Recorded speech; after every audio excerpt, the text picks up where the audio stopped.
Hi there, it's Madeleine from EarthKandi. Today I'm going to show you, I'm making some Christmas soap. I'm torn between making it really simple or making it complicated, but what I thought I'd do is do a pot swirl. So I'm going to show you how to do that. So for that I'm going to use an orange colour that I've mixed by combining red and yellow cold processed soap colour liquid. You just put it in a spare bottle and shake it around and you get the shade that you want. Titanium dioxide, which makes your soap nice and white, and it's been mixed with hot water, which we've discovered via Karen of Eden Secret that adding cold water to your TD can make it sort of fracture and give you that sort of crackled effect. So the hot water hopefully will eliminate that, so that's a tip for you. A pot here, or it's a plastic jug in this case, that I'm going to mix the two colours in. My little plastic mould that I bought from TK Maxx, which cost me, you know, a couple of quid really. That's my favourite one, and it's lined with like baking parchment, which does just as well as anything else. Of course I've got gloves on, always wear gloves. So there's my lye mix, and here, warming in a pan, is my fragrance oil. Try not to put your fragrance oil into your mix cold. Warm it up a little bit, okay? So I'll come back to this in a sec and show you how I do the pot swirl. Just to show you what I'm going to put on top of this soap, I've got some dried orange slices, and I've dipped them in a little bit of pale glitter, sort of like, you know, white glitter really, rainbow glitter. I'm going to put that on top, and I've also got some cold processed soap swirls that I've made previously, so I'm going to put some of those on as well. See how they turn out. Might put rose petals on it as well, don't know yet. So here's your batter with everything in it bar the fragrance. I'm going to use a white batter before I add the colour because I like to have the pastel colour. Don't overmix it because it will start to set too quickly. So now we're going to add the colour. Most of you probably just pour it out and hope for the best. Maybe you do, that's what I tend to do. Some people tend to weigh it out and they're quite pernickety about the colour, but I just pour it in basically until I get the colour that I want. There's the colour mixed. So what I'm going to do now is I'm going to add the fragrance to both of them and then pour them both into this one pot. So I've had to pour that really quickly. I couldn't show you me doing it because I don't have a tripod and I had to do it really quickly. So when you put the two colours in the same pot and then pour it into your mould, you'll get this marbled effect. Okay, sorry about this rush job, but there you go. So what I've done now is I've popped on the orange peel, orange slices, and my little pink embeds, and then I've just put a little bit of pink glitter on this side of the soap. It's turned out to be more like a pinky orange than the proper orange, but I think it'll look fine when it's sliced. The fragrance is called Blue Amberwood. Okay, we're back again later on in the evening, and I've just taken this soap out of the mould. It's gone a bit yellow, despite the fact that I've used titanium dioxide, and I think there's two things going on there. One is the fragrance, which does have a tendency to go a sort of bone colour or a sort of pale yellow, and the other one is the fact that I've used quite a high percentage of cocoa butter because I wanted to try making a soap that was quite hard, because the harder the soap the longer it lasts.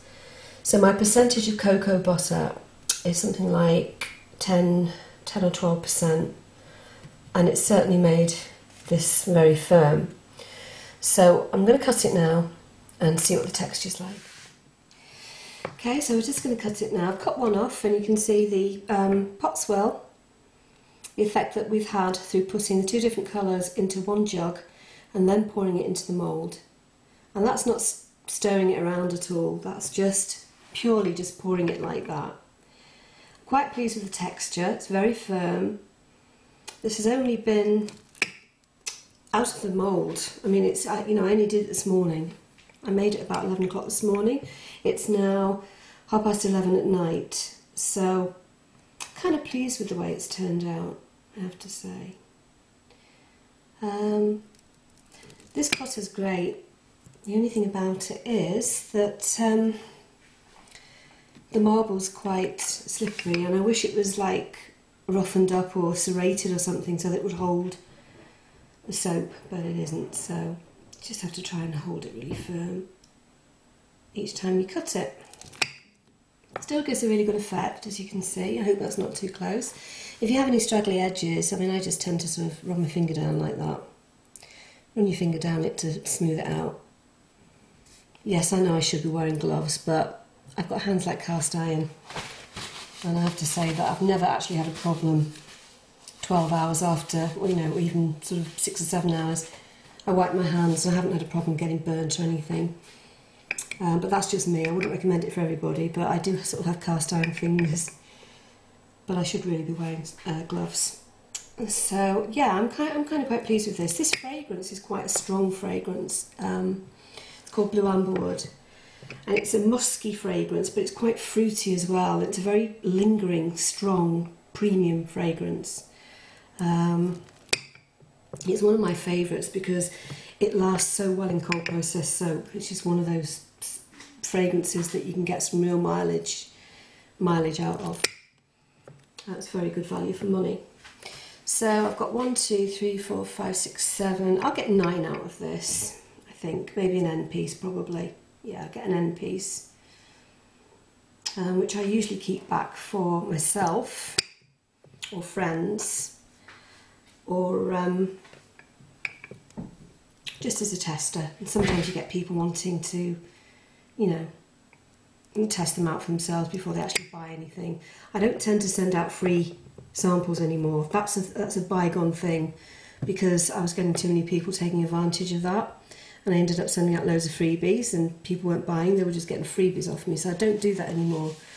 But if I get a genuine buyer, then somebody who has actually ordered before, then I might send samples out. But unless you've ordered from me before and paid for something, you're not going to get any freebies out of me. That sounds a bit hard, but it's the way it is. You learn your lessons when you produce things like this, because you know, you could end up just giving all your profits away. So there we have it.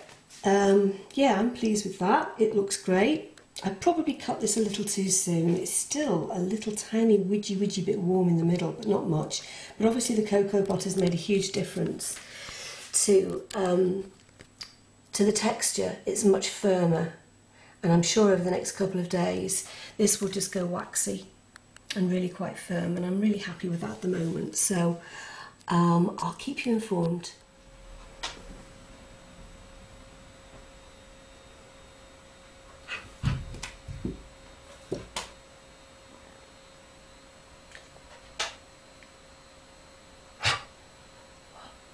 What you got? Tinker. You're not having any more food.